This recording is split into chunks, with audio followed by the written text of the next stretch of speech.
Muy bien, bueno, pues en primer lugar, muchas gracias por invitarnos. Realmente ha sido curioso que poco antes de que vosotros organizaseis esto, contactamos con vosotros porque creíamos que era necesario hacer algún tipo de reunión entre toda la gente que, como mínimo en el Mediterráneo, porque en alguna otra ocasión sí que habíamos quedado pues, con Luis hace tiempo y tal. Y dijiste, justamente estamos organizando esto, perfecto, entonces va a ser el foro idóneo. Y en nuestro caso, pues vamos a presentar un poco los resultados de 3 proyectos concatenados que hemos tenido, financiados por la Fundación Biodiversidad. Empezamos ya el primero, no sé si era en el 2018. Y bueno, lo presentaremos un poco a dúo. Yo haré una introducción y presentaré la parte final y Amaya la parte más técnica, dijésemos. No me voy a extender demasiado en el tema de por qué hacemos esto, porque, bueno, antes han hecho en el proyecto SeaCapture una introducción buena de cuál es la importancia de extraer datos de talla y de números de individuos para gestionar los recursos. En nuestro caso, el interés se centra en primer lugar en extraer datos de talla y datos de números de individuos para ayudar a los modelos matemáticos de evaluación de las pesquerías, para analizar ciertos tipos de eventos como la ola de calor de este año, por ejemplo, cómo eventos extremos pueden modificar las tallas medias, por ejemplo, de algunas pesquerías, y eso a los pescadores es un tema que les interesa bastante, sobre todo si podemos ofrecerles información de forma predictiva pocos meses antes, ¿de acuerdo? Y un tercer aspecto que nos interesa es el analizar cuál es la formación de precios en la lonja respecto al tamaño y número de capturas, ¿vale? Nosotros estudiamos una sola lonja, la lonja de Palma. La lonja de Palma no es demasiado grande, estamos hablando aquí de unas 3.000 toneladas al año, de unos 20 millones de euros más o menos al año de precio medio, pero lo interesante de la lonja esta, que es mayorista, es que aglutina entre el 70 y el 80% de los desembarcos de pescado fresco en Baleares, con lo cual, teniendo una sola cámara, podemos tener medidas muy representativas de qué es lo que está pasando en todas las Baleares. Aparte de eso, hay otras ventajas, como que ya tenían una cámara instalada y además era relativamente sencillo hacer que nos enviasen datos o metadatos de cada una de las cajas. Hasta que instalamos las cámaras, nos estaban enviando diariamente los datos de cada caja pues de la categoría comercial, el peso, el precio por el que se vendía, etcétera. Y había unos muestreos que realizaban otras instituciones y que, bueno, que tienen los problemas consabidos que ya habéis mencionado en cuanto al coste y la poca representatividad estadística. Además, no era posible hacer estudios a escala de barco y nosotros estamos particularmente interesados en, como es una flota que tiene muchos barcos pequeñitos distribuidos en varias islas, ver lo que estaba pasando con las capturas en las diferentes islas y en relación a diferentes figuras de protección que hay en las Baleares. El objetivo, por tanto, era extraer datos científicos a alta resolución y, además, pasarles al sector algún tipo de información que les fuese útil. Eso desde el primer momento intentamos saber a ellos qué es lo que les interesaría. Rápidamente nos dimos cuenta de que algunos de sus intereses eran absolutamente inabordables con el conocimiento que teníamos en ese momento. Pero bueno, esos eran los 2 objetivos a los que se dedicaron estos 3 proyectos concatenados y, bueno, ahora Amaya os explica un poco más la evolución de los proyectos hasta la fase de resultados. Bueno, pues respecto a las cámaras con las que empezamos trabajando, en 2018 empezaba el proyecto con la Dirección General de Pesca del Gobierno de las Illes Baleares. Se había llegado a un acuerdo de que iban a instalar en cada puerto unos sistemas que era una balanza y luego se extraía la etiqueta que todos habéis mostrado, pues la misma etiqueta, y se pidió que se colocase ahí una cámara para tomar fotos de los desembarcos. En teoría, con esas imágenes eran con las que íbamos a trabajar en 2018, se fueron instalando durante 2018, así que no teníamos esas, pero aquí podéis ver qué tipo de imagen eran las que salían. Y, hombre, alguna había buena, lo que pasaba es que muchas veces cargaban el lote completo de 5 o 6 cajas, con lo cual, bueno, enseguida nos dimos cuenta que no tenían ningún valor esas imágenes, que no nos servían para nada. Así que durante 2018 lo que hicimos fue una serie de muestreos en la lonja. Durante la subasta colocábamos nosotros una webcam de 1280 por 960 y tomábamos nosotros las imágenes de la especie, la que era de nuestro interés, que en este caso para el primer proyecto de Pleamar, que era Photopage, acabó siendo la merluza. En el escrito inicial era la llampuga. El problema de la llampuga es que solo se pesca entre agosto y diciembre, así que durante todo 2018, si no, no íbamos a hacer nada. Y pasamos a la merluza, que también tiene un interés comercial. Aquí podéis, entonces, durante 2019, en la lonja se inició un proceso de instalación de unas cámaras, primero sobre las balanzas y luego en esa flecha roja es el punto donde se realiza la subasta. Ya se ha pesado, las personas pueden ver el peso de la caja y ahí es donde... Y entonces ahí se coloca una cámara y tenía unas pantallas que podían ver como más grande la imagen. Nosotros empezamos al principio teniendo imágenes de la balanza y luego de este punto. Estas imágenes son muy constantes, tienen algunos problemas que podéis ver de iluminación, pero en general son muy buenas imágenes. Ahora mismo, ya desde 2020, recibimos 2 imágenes por caja que llevan metadatos. No se ve nada, pero en este de aquí abajo, así sí que se ve. Estos son los metadatos de cada imagen, te da ya la especie, bueno, te da muchísima información. Así que con eso podemos trabajar súper bien. Y esto lo recibimos diariamente, además de unas hojas Excel que contienen también información otra vez de cada caja que pasa. Tenemos 2 imágenes porque esta lonja trabajaba con el sistema de automatización de los datos, el proceso en el que van metiendo la información, etcétera. Trabajaba con una empresa que, si no voy mal, debe ser la de Sysaptec, para tener todo esto automatizado, pero se querían desvincular porque no estaban contentos. Bueno, ¿a nosotros en qué nos afecta? ¿Por qué cuento esto? Porque nos afectó en el momento en que decidieron que las cámaras no lo ponían esta empresa. Entonces, esta empresa trabaja como una caja negra y la otra empresa que ha puesto las cámaras no ha sido capaz de coordinar la información entre los datos que se extraen así en una hoja Excel y las fotos. Y para asegurarse que vamos a tener una foto asociada a la información, se sacan 2 fotos de cada caja. Bueno, no tiene mucho problema, más que cribar cuando llega la información.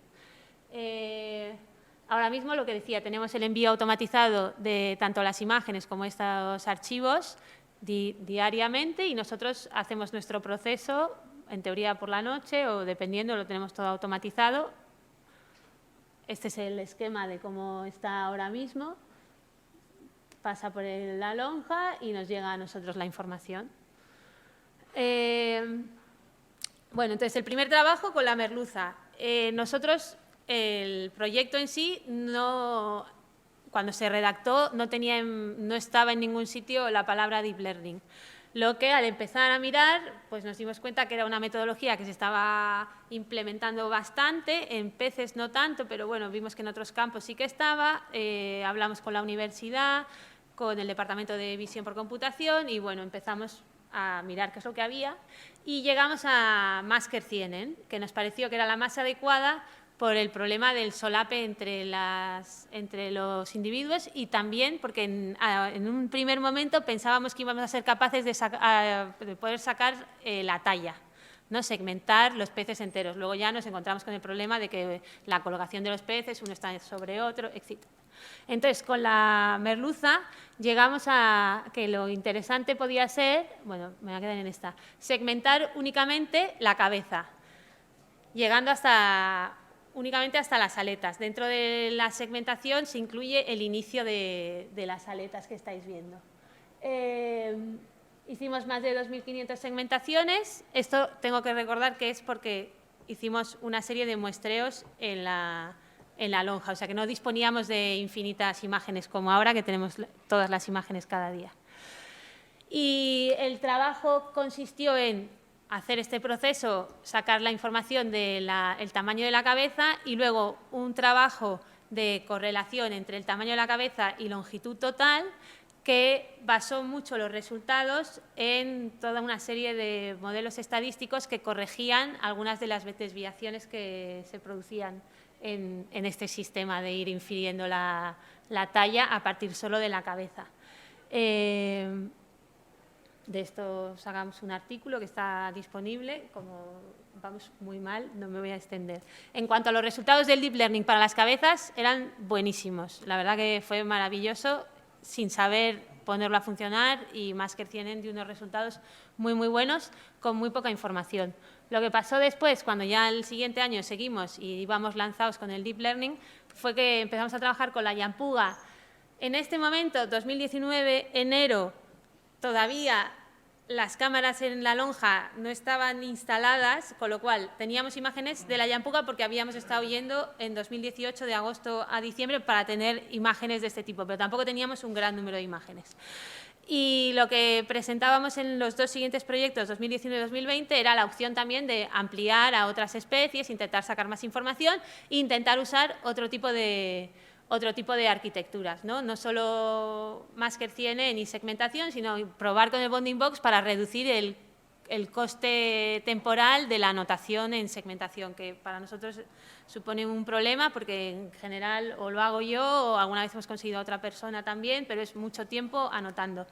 Y entonces intentamos, bueno, era un proyecto inicial que era el de la Yampuga, pero también intentar trabajar con el gallo y con el salmonete, que debo decir que me ha sorprendido mucho ver que en DeepFish habéis conseguido separar el de fango y el de roca, porque nosotros ahí fallamos completamente y intentamos ir con una persona un especialista que mirando las fotos viese las diferencias y no fue capaz en las fotos. Así que nosotros allí fallamos. Así que nos centramos principalmente en la Yampuga y en intentar conseguir la talla. Aquí podéis ver que es un intento del Keyfish, aunque yo no sabía ni que se podía llamar así, pero en su momento fue, bueno, voy a intentar sacar al pez completo, que en algunas fotos, en la mayoría de las imágenes de las cajas de Yampuga, siempre había alguno que estuviese completo. Pero no me funcionaba bien el sistema porque obteníamos muy poca información de las imágenes, pues en cada caja igual estas son de las mejores, hay 4, pero normalmente había 1 o 2. Conforme va creciendo la Yampuga, disminuye el número de Yampugas que se ven por completo. Así que pasamos a otro sistema que era usar Masker-CNN. ¿Por qué usar Masker-CNN? Porque era la que habíamos usado y la que mejor controlábamos. Luego, además, también fuimos conscientes del hecho del solapamiento y lo juntas que están todos los peces hace que funcione mejor que no los bounding box, que se solapan uno sobre otro y a nosotros no nos ha funcionado muy bien.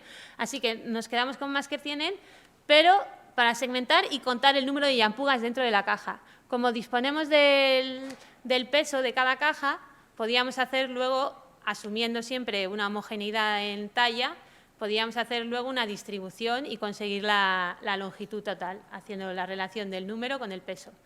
Esto, en cuanto al funcionamiento del Masker-CNN, debo decir que no pudimos usar aumentación, que fue algo que creo que todos estáis usando, me imagino, porque acabamos concluyendo nosotros, luego en la mesa redonda, me encantaría si alguien pudiese confirmar o no, que el hecho de que las Yampugas ocupen, o sea, los bounding box de la Yampuga ocupa prácticamente toda la imagen de un lado a otro, nos generaba mucho problema a la hora de hacer los ROI, los estos de anclaje, como que eran siempre más pequeños, tuve que maximizarlos. Bueno, todo el sistema funcionó sin aumentación, creo que funcionó bastante bien y teníamos la otra clase que eran las etiquetas para poder quitarlas. Pero bueno, también tuvo muchos problemas, como algunas cajas son muy pocas al año, pero al principio cuando son pequeñas, las Yampugas las disponen en el otro sentido y yo no tenía prácticamente cajas de esas, con lo cual aquí siempre falla, no funciona, y hay cajas en las que no están tan ordenadas, ahí también se ven numerosos fallos. somos conscientes, claro, este proyecto terminó en 2020, que fue justo cuando empezamos a tener toda la información disponible. Ahora mismo disponemos diariamente de 200 cajas de Yampuga, pero claro, ya no las hemos tratado. Mi idea es un reentrenamiento con estas imágenes incluir estas imágenes que fallan, porque creo que es lo único que le falta al sistema de Deep Learning como tal para la Yampuga. Pero, de nuevo, aquí lo que queríamos era conseguir la talla, que ya esta parte la explicarás tú. Sí, bueno, aquí estábamos bastante interesados en el tema del número de individuos y en la talla. Como ha comentado ella, el problema que habéis identificado del solapamiento y tal, pues veíamos claramente que necesitaba de un tratamiento estadístico que además era muy dependiente de la especie, etcétera, de cómo venían colocadas y tal. En nuestro caso, lo que conseguimos con un modelo estadístico bayesiano que tenía varios componentes era corregir los problemas que teníamos en la estimación del número de individuos. Por una parte, incorporábamos la estima del número de individuos de la caja, que está sesgada porque no se ven todas. Por otra parte, teníamos el peso del pescado, que se nos viene dado. Y luego teníamos la relación talla-peso, pero la relación talla-peso no se podía incorporar directamente porque los individuos grandes dentro de la caja sesgan mucho el peso, es decir, que están contribuyendo en demasía al peso de la caja respecto al resto de los individuos. Por tanto, eso, que bueno, en pesquerías era un tema que ya se había identificado en los 90, nos dimos cuenta y la verdad es que mejoró bastante el modelo de la estimación de número de individuos. Y bueno, aquí aparece un poco el resultado de la validación que hicimos con una serie de cajas en un rango de tallas pues que iban, cogían la Yampuga en toda la temporada, que es un animal que crece a toda pastilla, pasa en 2 meses de 30 a 70 centímetros. Y bueno, la verdad es que funcionaba bastante bien. Bueno, tenemos aquí una accuracy precision de 2,4 y 1,2 centímetros sobre individuos de, pues eso, entre 35 y 60 y pico centímetros. Con lo cual, el modelo está funcionando bastante bien ahora mismo para extraer número de individuos y tallas medias por caja.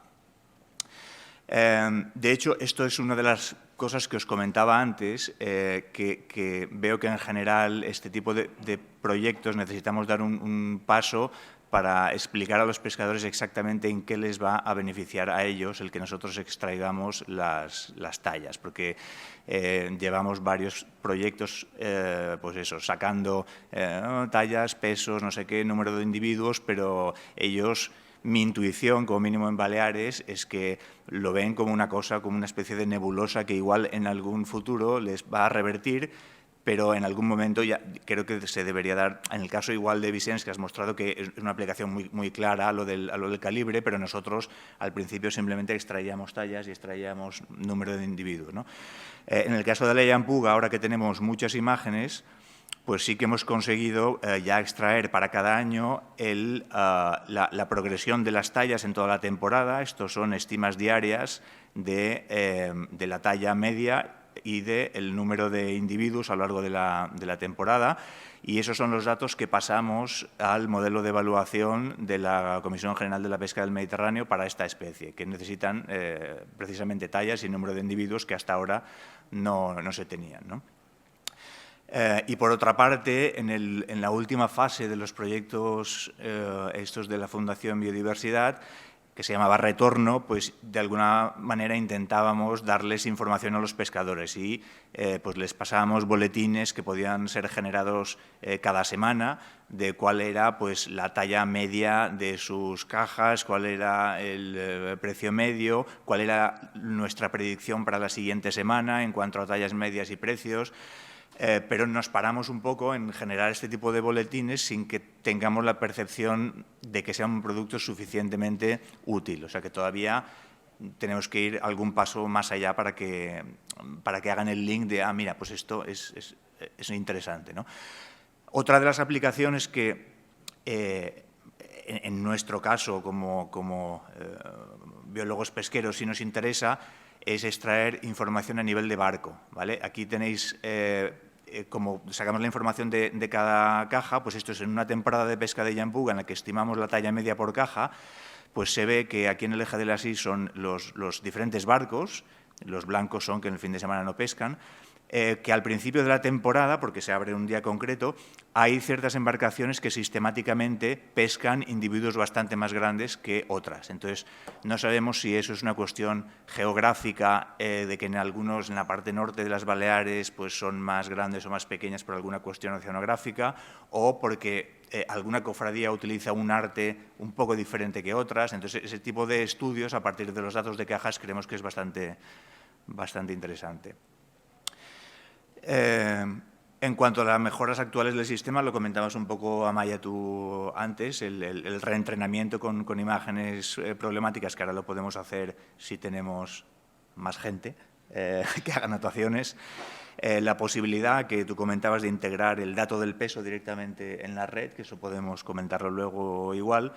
La automatización de procesos, me ha gustado mucho lo que habéis enseñado en el proyecto primero del ¿cómo se llama? La pantalla de control o algo así, es decir, tener ya algo que el sector pueda ver, o la administración o los científicos como mínimo para tener un resumen de los datos por especies a tiempo no real, pero igual con un lag de varios días o semanas, tampoco es clave eso.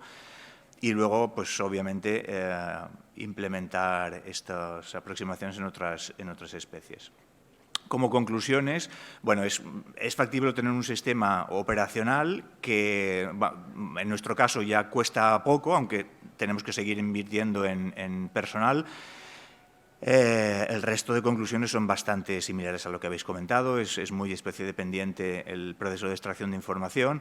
En nuestro caso, bueno, empezamos que ninguno de los dos somos ni informáticos ni ingenieros. Tú te tuviste que poner desde cero con el tema del deep learning y aprendiendo de los de la universidad del departamento de visión por computación. Creemos que es clave no solo estar en un equipo interdisciplinar, sino no perder a la gente que hayas formado en este equipo, porque en tu caso, por ejemplo, ya has concatenado muchos proyectos seguidos, pero es muy posible que una persona que tiene se te vaya y entonces, ostras, digamos, es una cosa tan específica, como mínimo en nuestro campo, los que hacemos ciencias del mar, luego recuperar a alguien dentro del equipo que tenga ese contacto con la parte más ingenieril o informática y que además sepa un poco de la parte de biología pesquera, es una cosa muy interesante intentar mantenerla, ¿no? Obviamente, el intercambio de información entre grupos pues aceleraría mucho el proceso a todos de avanzar en este tema.